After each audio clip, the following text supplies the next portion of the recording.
An Instagram hot girl, nicknamed the Asian Kim Kardashian, fled with her boyfriend after executing a couple with a gun.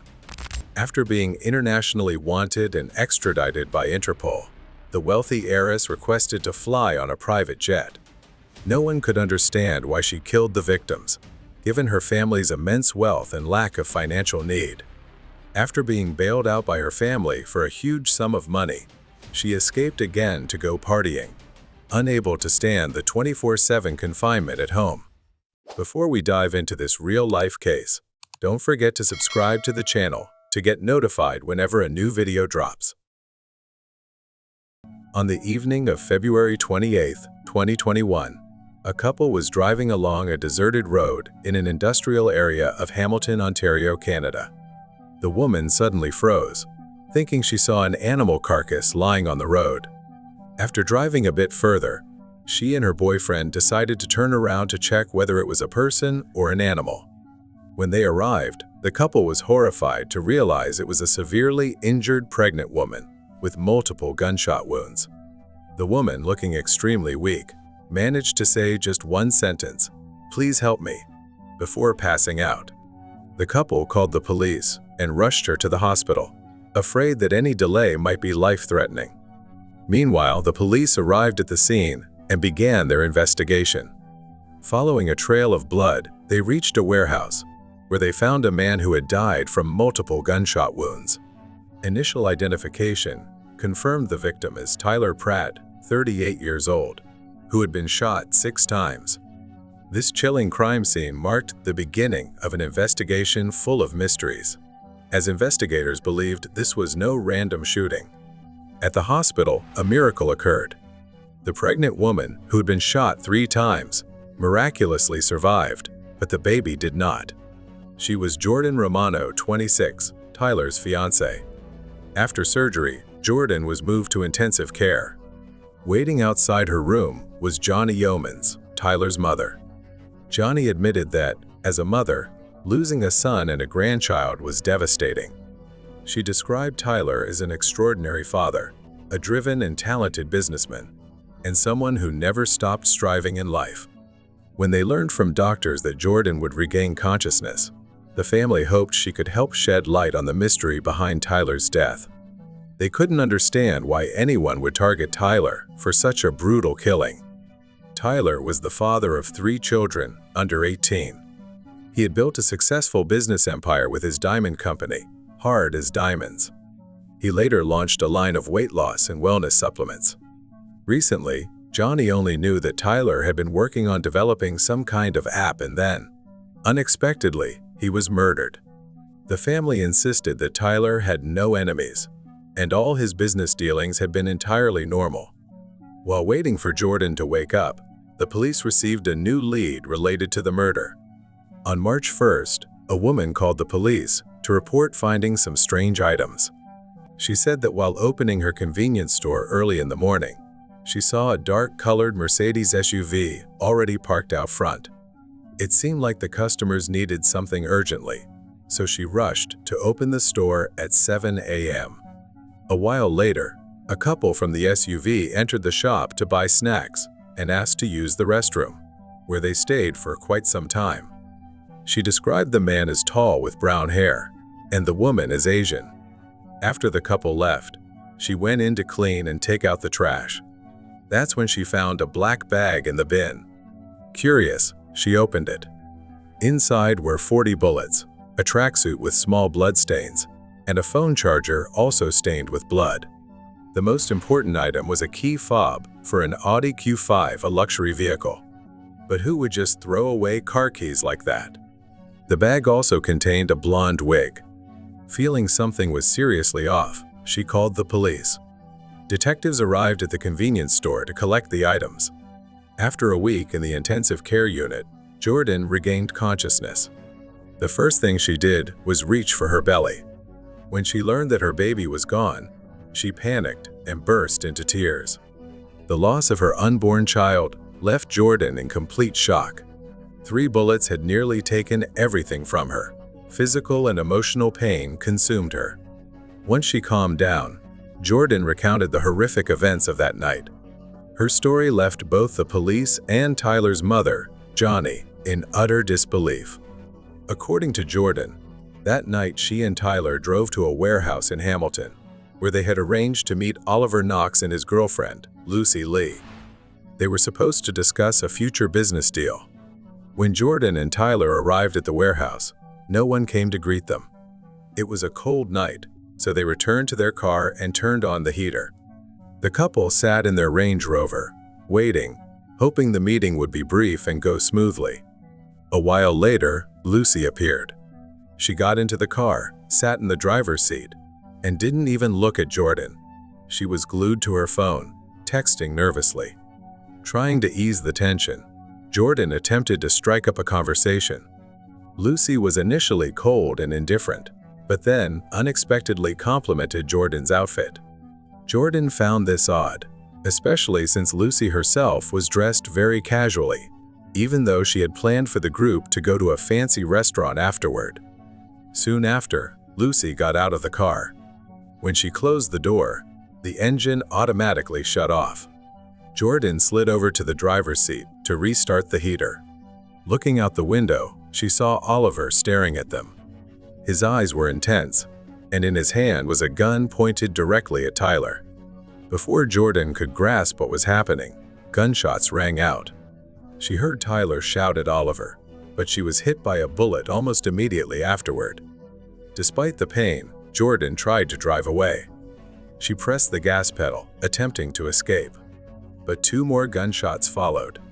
The vehicle spun out of control as she was struck by 2 more bullets, and the car crashed into a warehouse.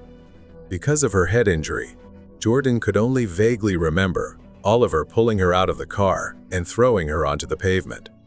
Oliver and Lucy then dragged Tyler out as well, before stealing Jordan's vehicle to flee the scene. They left behind their Audi Q5 at the location. Jordan managed to crawl into the road, hoping to flag down a passing vehicle for help. Eventually, she heard the voice of a woman. It was the couple who ended up saving her. After hearing Jordan's testimony, police immediately connected it to the Audi Q5 key fob that the store clerk had found. The bloodstains on the 2 sets of clothes were tested and confirmed to belong to Tyler and Jordan. This confirmed that the couple who killed Tyler were the same individuals seen at the convenience store. After compiling all the clues, authorities tracked down the names of the 2 suspects. They quickly identified the woman Jordan mentioned, Lucy Lee, as Yun Lucy Lu Lee, 25 years old. When police began investigating Lucy Lee, they were shocked by her powerful family background. Lucy Lee was no stranger to anyone who followed social media. She and her 2 sisters were famous on Instagram, becoming hot girls featured in numerous lingerie and bikini shoots across various magazines. Lucy became a kind of Asian version of Kim Kardashian, known for her seductive and provocative image that made her stand out in the public eye. However, Lucy wasn't just attractive. What made her even more unique was her wealthy family background, especially her influential mother. Her mother, Winnie Liao, was the head of Respond International Group, a wealth management company in Toronto. Winnie was a prominent figure in the business world, closely connected to powerful politicians such as Canadian Prime Minister Justin Trudeau and Ontario Premier Doug Ford. She held significant influence in the Chinese-Canadian community and had organized fundraising events for Trudeau, mobilizing support from wealthy Chinese-Canadian donors. These events often featured celebrity appearances and even Cirque du Soleil performances. Photos of Winnie with Justin Trudeau and videos of her acting as his interpreter at events further cemented her place among the elite. Lucy's family stood out not just for their wealth, but also for their unique parenting methods. Winnie once shared at an event that she was extremely proud of her 3 daughters. She likened their family to a 7-member board of directors, where every member had a voice. If one made a mistake, the whole family had the right to publicly criticize them, like a strategic meeting. Winnie also instilled leadership skills and independent thinking in her daughters from a young age. She often bragged about Lucy being accepted into Harvard, though it was actually the Harvard Extension School. an open enrollment program. At just 17, Lucy became a financial advisor at her mother's company, showing a remarkable sense of responsibility and maturity. However, Lucy didn't stay long in the corporate world. In 2019, she took a break from working at her mother's company. During that time, she and her sisters rose to fame as Instagram influencers. Each of Lucy's posts reportedly earned her between $500 and $1,000, though that was merely pocket money for her. The main goal of the Asian Kim Kardashian was to gain fame. Meanwhile, the man known as Oliver Knox was using a fake name. His real name was Oliver Carafa, 28, a notorious fraudster. Before the shooting of Tyler and Jordan, Oliver had been sentenced to 5 years in prison in 2014 for killing someone while driving drunk. Police couldn't comprehend why someone as rich and famous as Lucy would fall for a man like Oliver. By the time they secured arrest warrants for Oliver and Lucy, it was already too late. The couple had fled Canada. In the meantime, Lucy's mother, Winnie, publicly apologized to the media for her daughter's involvement in the case. She said the family was shocked, devastated, and confused by Lucy's connection to the tragic incident. Both Lucy and Oliver were charged with first-degree murder and attempted murder in connection to the shooting, and Interpol issued a global warrant for their arrest. After more than 3 months of investigation, police tracked down and arrested Oliver Carafa and Yoon Lucy Lu Lee in Hungary. They were extradited back to Canada in June 2021. When Lucy was arrested in Hungary, she agreed to return to Canada immediately, having grown tired of life on the run. But for Oliver, things were not that simple. He did something no one expected. He filed a petition with the Hungarian court to block his extradition to Canada. Oliver claimed that Toronto police were too corrupt to handle his case fairly, and if extradited, he would be silenced by gangs. He even hired private investigators in an attempt to prove to the Hungarian court that Canada was a dangerous place. Nevertheless, the Hungarian court didn't find his reasoning convincing. They ruled that the extradition to Canada was lawful and valid. Still, Oliver didn't give up. He turned to Slovakia, his home country, pleading for help, but all efforts were in vain. Finally, 8 months later, Oliver was escorted back to Canada, flying economy class under close police supervision. Meanwhile, Lucy had flown back before her boyfriend. During her flight, she revealed a shocking detail. It turned out that before the flight, Lucy's mother had offered Interpol officials a private jet to bring her daughter home. However, Lucy was surprised to find herself placed in economy class by the authorities. As someone rich and famous, Lucy was used to flying private or in first class. Sitting in economy class was something she had never imagined, especially under tight surveillance like this. Frustrated at not being allowed a private jet or even a premium seat, Lucy confronted one of the Interpol officers. The officer responded that they had received her mother's request, but had declined it, saying, "Those are the rules." When asked by police how she felt about her first time flying economy, Lucy smiled, unable to hide her disdain for the situation.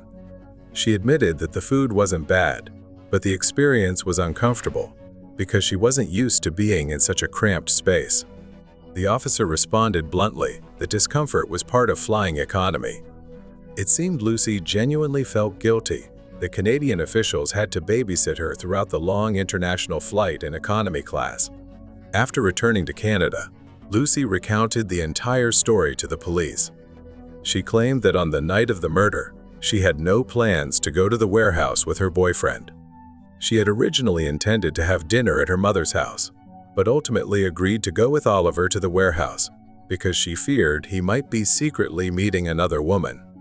However, during the drive, Oliver made a very strange request that Lucy didn't fully understand. He asked her to swap SIM cards with a friend named Chin. The purpose was so that if someone called Lucy, the phone in Chin's apartment would ring, and vice versa. If someone called Chin, Lucy's phone would ring. Although she found the request odd, Lucy didn't question it and followed Oliver's instructions.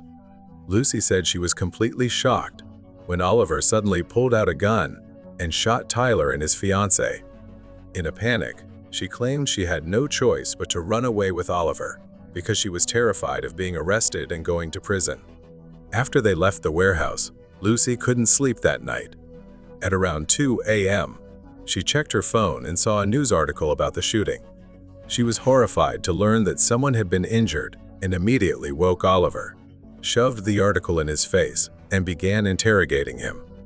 Oliver, no longer calm, responded bluntly, saying Tyler had planned to kill them first, so he had to act preemptively. He told her that Tyler's gang wouldn't let them go and would definitely come after them, which is why they fled Canada. With no time to pack, Lucy left empty-handed. Oliver quickly stuffed their passports and $177,000 in cash into a backpack, and they drove off until they ran out of gas, eventually stopping at the convenience store mentioned earlier in the story.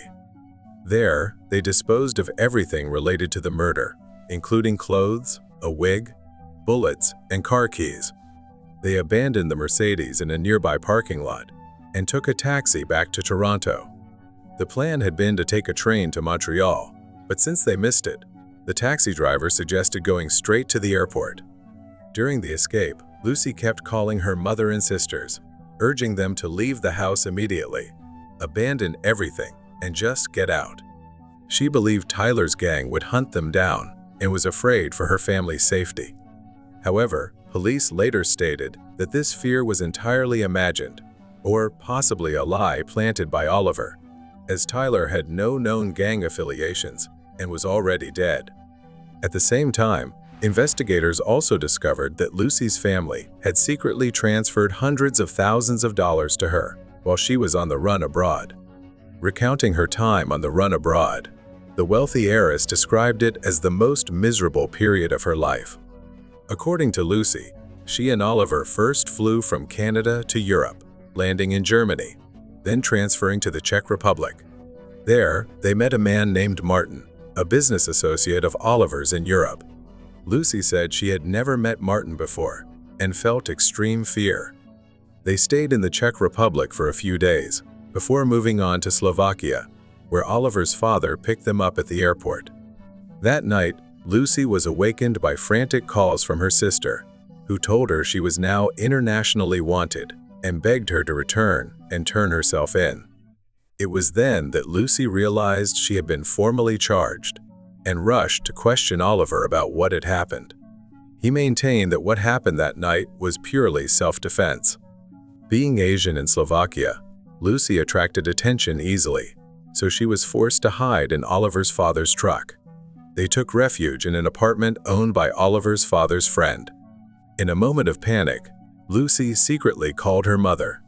Her mother sobbed over the phone, pleading with Lucy to surrender and promising to hire the best legal team to defend her. Lucy believed her mother, but Oliver insisted that turning herself in was not the right move. Eventually, the couple fled again, this time to Hungary, where they were finally arrested and detained until their extradition order to Canada was processed. Lucy said that while in custody in Hungary, she was given only 5 slices of bread a day and had no other food. Everything in the prison cost money, even sanitary products, and she had none. Although she didn't know whether Canadian prisons were as harsh, it was clear Lucy was not someone used to such hardship. After being interrogated by police in Canada, Lucy was released on bail thanks to a massive 2.7 million CAD posted by her family. Of that amount, $2 million came from her mother, $200,000 from one friend, and $500,000 from another. As part of her bail conditions, those who posted her bail were responsible for monitoring her 24/7, so her mother enlisted 2 close friends to assist. They became her legal guardians, and if Lucy needed to go to a medical appointment, one of the 3 had to accompany her. One even moved into the family home to help supervise her. Lucy was not allowed to have visitors, except for the 3 guardians, and was banned from attending any social events. She had to wear a GPS tracking anklet 24/7 and was only allowed outside for 1 hour of exercise per day, within a 1-mile radius of her home. She was banned from using a phone or the internet unless directly supervised, and she was not allowed to apply for a new passport. Still, the isolation was unbearable for Lucy, who was used to a glamorous, party-filled lifestyle. Unsurprisingly, she failed to comply with her bail conditions. Before her trial, Lucy was rearrested for secretly attending a party. Despite the violation, her family posted bail a second time. Meanwhile, Oliver, after being extradited to Canada, gave testimony that directly contradicted Lucy's claims. He confessed that Lucy was fully aware of the shooting and had willingly agreed to take part in the plan to eliminate Tyler and Jordan. He stated that she knew her actions were criminal and made the decision to flee the country with him. Lucy's family hired one of the most prestigious legal teams in the country to defend her at trial. At the trial, Oliver Carafa's lawyer admitted that his client had pulled the trigger. However, he argued that it was not an intentional act and requested a second-degree murder conviction. Oliver's lawyer also accused Tyler of being a kingpin with ties to organized crime and claimed he had arranged to meet Oliver just to eliminate him. However, the prosecution dismissed this argument, stating that the victim was merely a regular businessman. Meanwhile, Lucy Lee's lawyer argued that she had no knowledge of her boyfriend's intentions that night. On the stand, Lucy admitted that she was at the scene when the shooting occurred. She said that after hearing the gunshots, she ran over and discovered that her boyfriend had killed Tyler and his fiancé. Lucy's lawyer is one of the most well-known in the field, which led many to suspect she might receive a more lenient sentence. But courtroom drama always unfolds, and Lucy ended up harming her own case. She changed her story multiple times, causing her credibility to suffer in court. Initially, Lucy claimed she knew nothing about the shooting, but later admitted to being near Oliver when he pulled the trigger. Her lawyer argued that Lucy was merely deceived, manipulated by Oliver, and was also a victim. "I was simply too stupid, too naive. I didn't know Oliver was going to kill someone. I thought he was a good guy," Lucy said. Another key point the prosecutor highlighted was why Lucy wore a blonde wig when she decided to flee. In the elevator footage, she appeared wearing a blonde wig, a hood, and covering her face while looking down. It was clearly an attempt to conceal her identity, so if the police reviewed the footage, they couldn't confirm it was Lucy. However, Lucy claimed she wore the wig because she was angry at her boyfriend, suspecting him of seeing someone else. The prosecutor argued that Lucy was simply putting on an act to escape punishment. The most crucial witness, Jordan Romano, stated that Lucy was present at the scene when Oliver opened fire. Jordan said that after the horrific incident, she suffered from PTSD, nerve damage from surgery, fell into a coma, and lost her child. She also called Lucy a liar and described the couple as terrifying monsters. The judge described Tyler's murder as a brazen execution by two individuals motivated solely by greed. In the end, both Oliver and Lucy were sentenced to life in prison, with no parole for 25 years for murdering Tyler.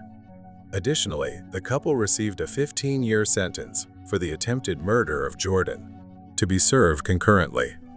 Dear friends, what do you think about this case? Leave a comment below the video. If you enjoyed this, don't forget to like and subscribe to the channel. Your support is our greatest motivation to bring you even more gripping cases. Thank you for watching, and see you in the next video.